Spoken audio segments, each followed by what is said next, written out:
வணக்கம், எல்லாரும் எப்படி இருக்கிறீங்க? இன்றைக்கு நான் சிவப்பு அவல் எப்படி செய்கிறதுன்னு தான் காட்ட போகிறேன்.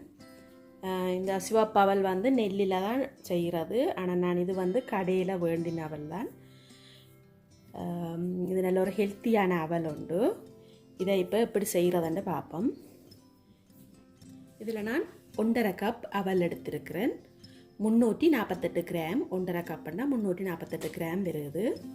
இப்போ இந்த அவலை இதுக்குள்ள நாங்கள் போடுவோம்.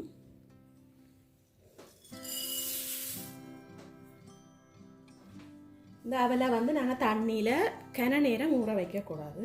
ஒரு 2 மினிட்ஸ் ஊற வச்சா காணும்.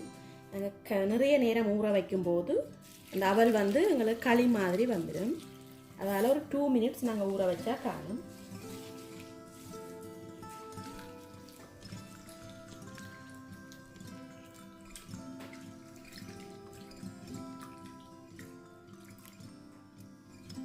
இப்போ இந்த அவல் 2 மினிட்ஸ் ஊறட்டுக்கும்.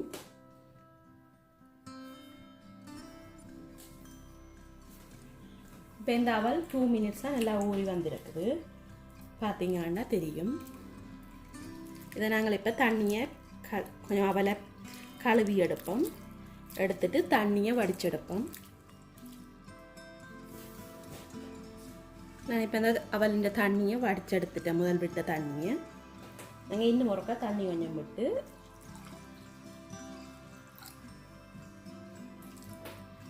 இது ஒருக்கா கழுவிட்டு நாங்கள் இப்போ தண்ணியை புளிஞ்செடுப்போம்.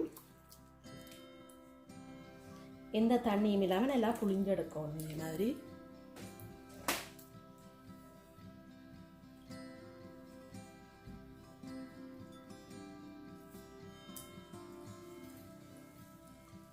இதே மாதிரி புளிஞ்செடுக்கணும்.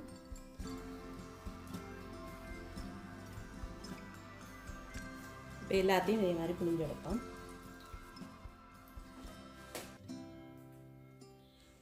இப்போ நான் இந்த அவலை தண்ணியிலேருந்து புளிஞ்சு எடுத்துட்டேன்ல.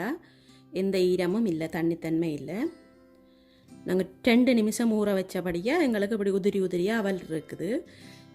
நாங்கள் 2 நிமிஷத்துக்கு மேலே ஊற வச்சோம்னா அவல் வந்து களியாக போயிடும். அப்போ எங்களுக்கு சாப்பிடையில் கொஞ்சம் திகட்டுற மாதிரி இருக்கும். இப்போ இந்த அவலை எப்படி செய்கிறதுன்னு பார்ப்போம். இதில் நான் 1 கப்பு வெள்ளை தேங்காய்ப்பு எடுத்துருக்கிறேன். உடனும் தெரிவின வெள்ளை தேங்காய்ப்பு 1 கப்பு. இதை இப்போ இந்த அவலுக்குள்ள போடுவோம்.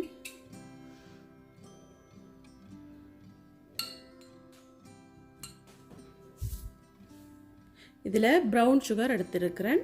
1/2 கப்பு ப்ரௌன் சுகர், 148 கிராம், இல்லாட்டி 1/2 கப்பு. இதையும் இதுக்குள்ள போடுவோம். இதில் வந்து 20 கிராம் சர்க்கரை எடுத்திருக்கிறேன். இந்த சர்க்கரையை சின்ன சின்னனாக வெட்டி இருக்கிறேன். இதையும் இதுக்குள்ள போடுவோம். இதில் வந்து 1 டேபிள் ஸ்பூன் டைமண்ட் கற்கண்டுன்னு சொல்லி இந்த சின்ன சின்ன ஸ்கொயராக இருக்கும் இந்த கற்கண்டு எடுத்துருக்கிறேன். இதையும் இப்போ இதுக்குள்ள போடுவோம். இப்போ நாங்கள் எல்லாத்தையும் சேர்த்து ஒன்றா மிக்ஸ் பண்ணுவோம். ஒரு ஸ்பூன் வச்சு மிக்ஸ் பண்ணுவோம். கை வச்சு மிக்ஸ் பண்ணிக்க இந்த அவல் வந்து வேலைக்கு பழுதாக போயிடும். ஸ்பூன் வச்சு மிக்ஸ் பண்ணினீங்கன்னா கொஞ்சம் நேரம் இருக்கும் பழுதாகாமல்.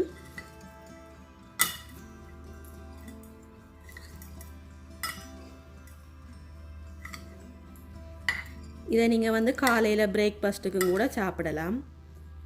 ஈவினிங்லையும் ஒரு ஸ்நாக் மாதிரியே நீங்கள் எடுக்கலாம். இதை சிவப்பு அவல் என்றபடியாக எங்களுக்கு கொஞ்சம் ஹெல்த்தியாகவும் இருக்கும்.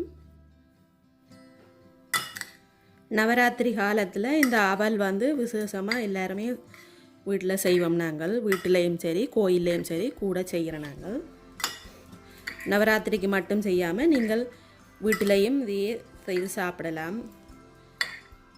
குழந்தை பிள்ளைகளுக்கு நல்லது. அவல் கொஞ்சம் சிவப்பு அவல் கொஞ்சம் நல்லது.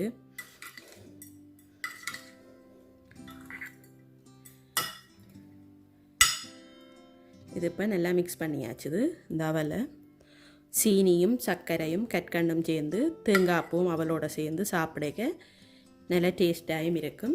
இது நல்ல ஹெல்த்தியான அவல் உண்டு. இப்போ நான் செய்த சிவப்பு அவல் ரெடி ஆயிட்டுது.